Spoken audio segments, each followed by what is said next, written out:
L'objectif de l'exercice est d'identifier dans la liste les acides forts et faibles. On rappelle qu'un acide fort, noté à H, est tel que sa transformation avec l'eau est totale.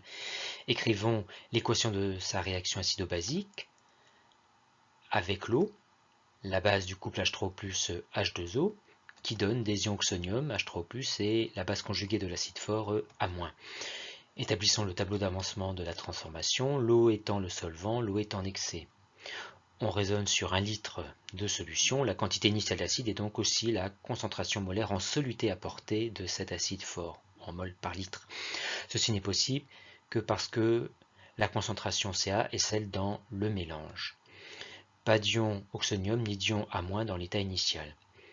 Comme la transformation est totale et que l'eau est en excès, l'acide fort H est limitant, il n'en reste plus dans l'état final, d'où 0 ici, et d'après la stoichiométrie, il se forme autant de moles d'ion H3+, qu'il est consommé d'acide fort AH.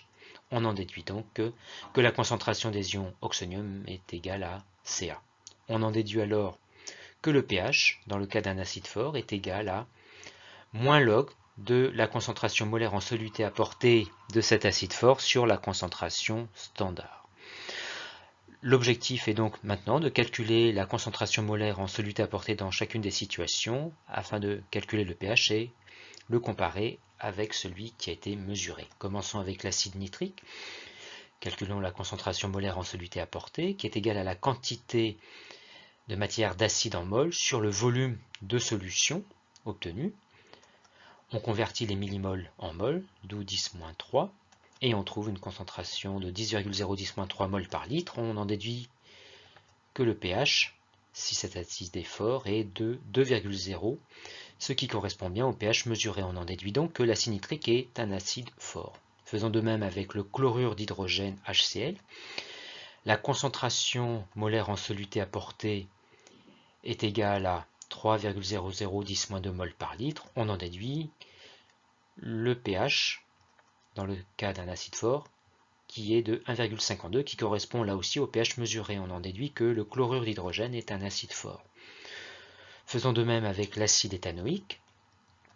Sa concentration molaire en soluté apportée est la même que celle de l'acide nitrique, soit 10,010-3 mol par litre.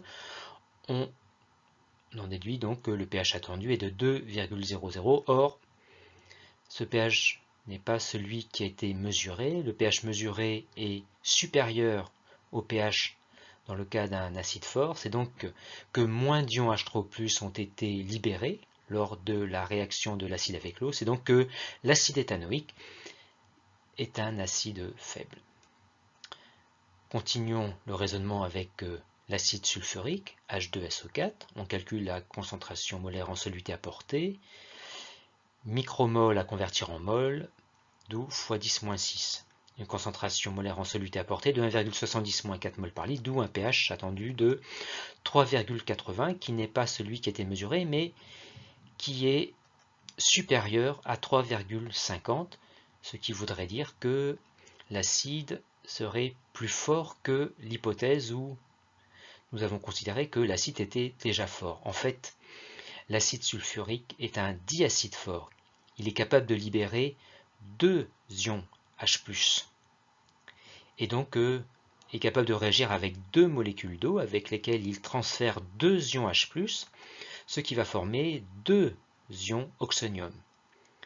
Et donc la concentration des ions oxonium dans cette solution sera égale à 2 fois celle du soluté, acide sulfurique. Et donc une concentration en ion oxonium égale à 2 fois Ca. D'où un pH, dans le cas d'un diacide fort, qui est égal à moins log de 2 fois la concentration molaire apportée de ce diacide.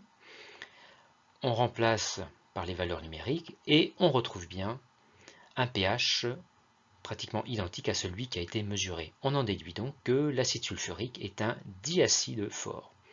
En conclusion, l'intrus est l'acide éthanoïque, le seul acide faible dans la liste.